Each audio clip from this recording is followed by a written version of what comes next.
What's up guys? Happy New Year and it's January 2021 and I know we have so many things to catch up with you guys kasi po matagal na po akong hindi nakagawa ng video.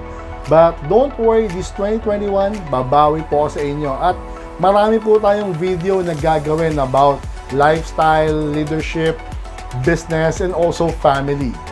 Okay? Alam nyo ba na isa sa mga malaking impact nitong pandemic, marami pong mga bagay na natutunan. And at the same time, madami din pong challenges na na-experience. At isa na dito po ang panonood ng Korean drama series or K-drama. Kaya naman marami sa ating mga kababayan sobrang na-incline sa Korean food and dishes. Kaya nung December, sobrang daming tao sa mga Korean at Japanese grocery store dun sa Pasay. Kasi po, karamihan po ng ingredients and spices, dun po ninyo makikita at mabibili. Kaya, sa mga gustong mag-start ng business about marinated Korean pork and beef, itong video na ito ang magtuturo sa inyo ng recipe na magbibigay sa inyo ng business idea or pwede ninyong ma-enjoy with your family lunch or dinner na hindi na kailangan pang gumastos ng malaki para lang makapag-unlimited pork and beef. Don't worry, napaka-simple at madali lang po itong recipe na to. Kaya excited na po ba kayo? Well, simulan na natin.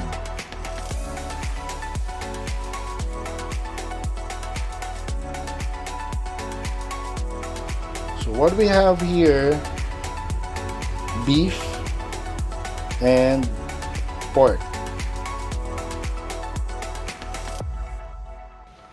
Ang unang gagawin natin ay Korean pork honey lemon. Simulan na natin. 1 tablespoon sesame oil,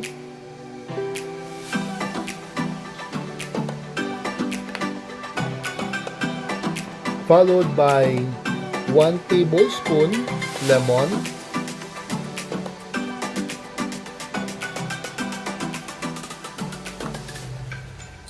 and then 1 tablespoon minced garlic,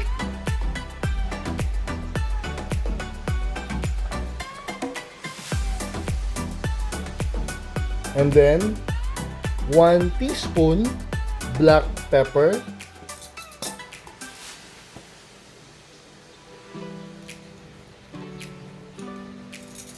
and 1 tablespoon honey,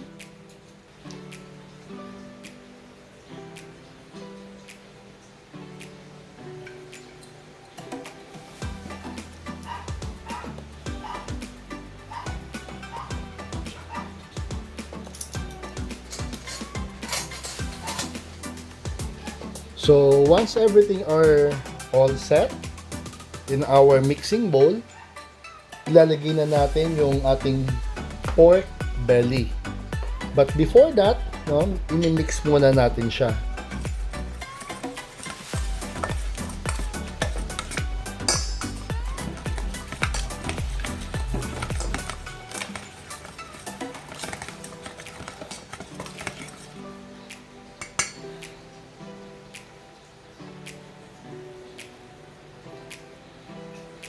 So usually, yung ating pork belly, kailangan manipis talaga siya para madali siyang maluto.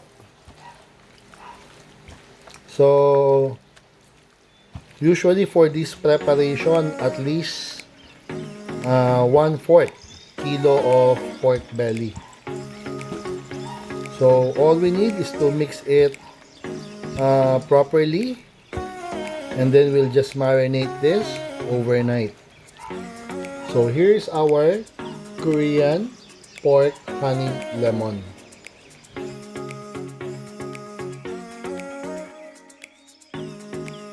Our second recipe is Korean spicy barbecue beef. Simulan na natin. 1 tablespoon brown sugar, followed by 1 tablespoon garlic powder,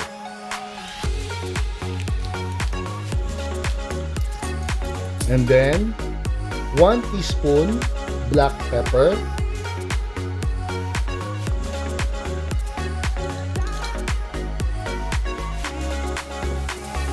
And then 1 tablespoon sesame oil.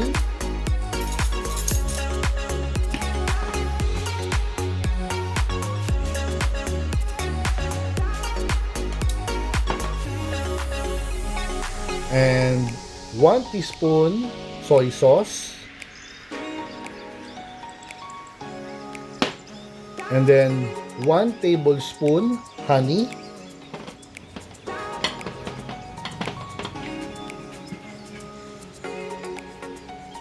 Itong honey na ito, kahit anong klaseng honey na mabibili mo sa grocery store, as long as yung honey is unflavored. Mas maganda kung makikita mo yung all-purpose honey. And of course, no, yung pinakahuling part natin na ingredients ay 2 tablespoon chili paste. Now, itong chili paste na gagamitin natin, ito yung pinili ko kasi mas prefer ko ito. Mabibili nyo po ito sa mga Korean grocery store. Pero kung wala naman, pwede naman din pong other alternative product as long as it is a chili paste. So, gagamit po tayo ng 2 tablespoon.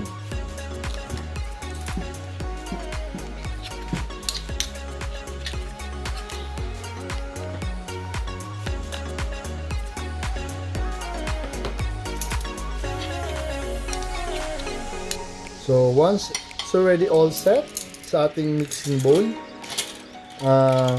ihalo natin siya. Make sure na talagang ma-mix natin siya properly at mag-combine lahat ng ingredients. Ayan, so it seems na consistent na yung ating mixture. Ilalagay na natin yung beef. Okay? So, make sure na i-mix natin siya mabuti.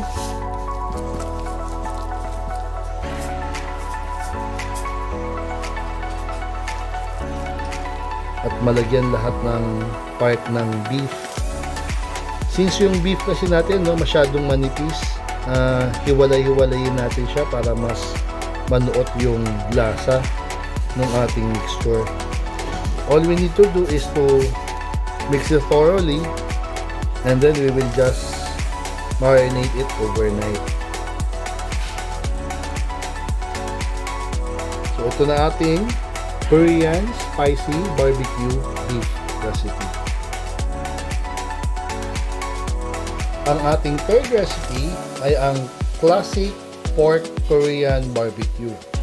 So yung first ingredients is 1/4 salt, followed by 1/4 pepper, and 1 tablespoon sesame oil.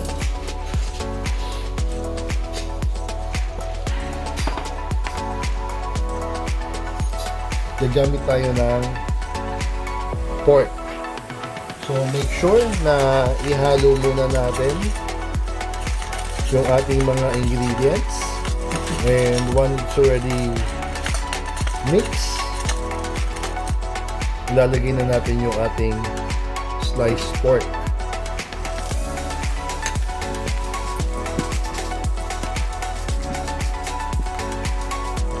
So make sure na lahat ng slice ay magkakaroon ng malalagyan ng mixture.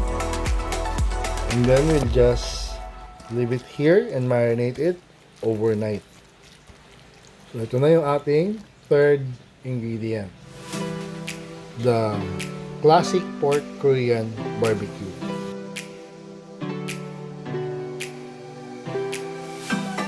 Ang ating fourth recipe ay pork soy garlic marinade. Simulan na natin. 1/2 cup barbecue marinade. So, kahit anong barbecue na marinade kahit anong brand pwede natin gamitin. But since ang available ay yung Mamasitas, so ito po yung gagamitin natin na barbecue marinade. Okay. And then 1 tablespoon garlic, chopped garlic. And then 1 tablespoon ground pepper and 1/2 teaspoon sesame oil.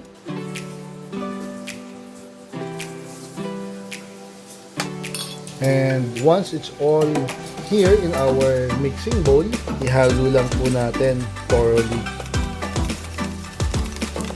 And then ito na yung ating pork. So usually this mixture can cater for 1/4 kilo sliced pork. Once all the pork are set, so ito na po yung ating pork soy garlic marinade. Yung ating last recipe ay beef bulgogi marinade. First ingredients is 3 tablespoons brown sugar,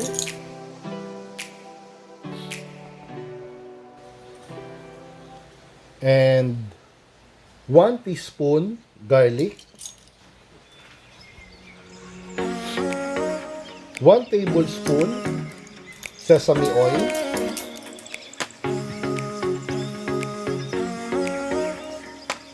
and 5 tablespoons soy sauce,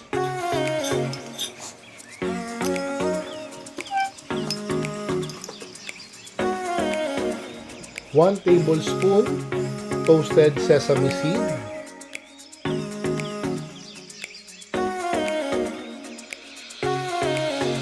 and then 1 teaspoon of black pepper,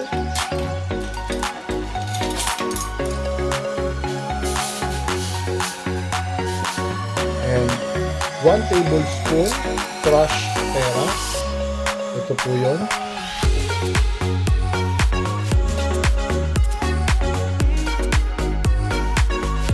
And then 1 tablespoon honey. Again, kahit ano pong classic unflavored honey, pwede po natin gamitin na mabibili po ninyo sa grocery store. And then 1 tablespoon chopped green onion,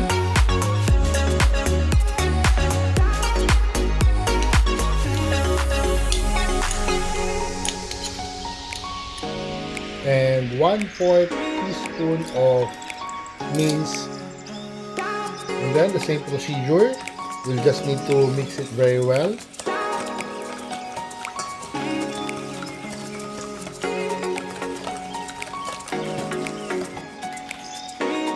So ito na po yung ating beef. Ihalo na po natin siya sa ating mixture.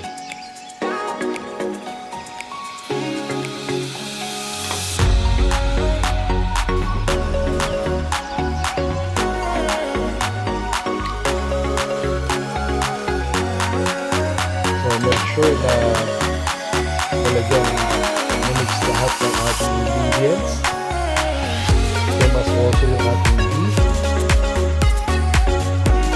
Ito na po yung tawag natin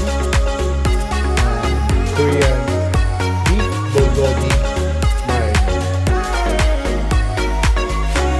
Ayan na guys, nagawa na natin ang ating limang Korean recipe para sa ating masarap na Korean Samgyeopsal.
So there you go. I hope nagutom po namin kayo sa recipe na pinrepare po natin, and at the same time, natuto po kayo dun sa ating ginawang short video.